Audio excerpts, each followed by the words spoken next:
Tragedia all'ospedale San Giovanni di Dio di Agrigento, dove ha perso la vita un pensionato 73enne di Agrigento, morto durante la degenza post-operatoria a seguito di complicazioni. Moglie e figli, nel presumere che possa essersi trattato di un presunto caso di malasanità, hanno presentato una denuncia ai carabinieri. Conseguenzialmente la procura ha aperto un fascicolo d'inchiesta che ha disposto il sequestro della salma ai fini di procedere alla rituale autopsia e all'acquisizione delle cartelle cliniche dell'uomo.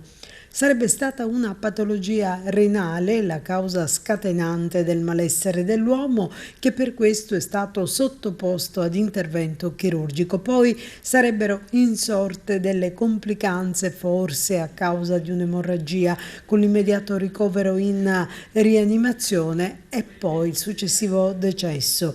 Con molta probabilità la procura nelle prossime ore potrebbe iscrivere, secondo i passaggi di rito e in questi casi indispensabili anche a tutela dei sanitari, nel registro degli indagati i medici e gli infermieri che si sono occupati del paziente.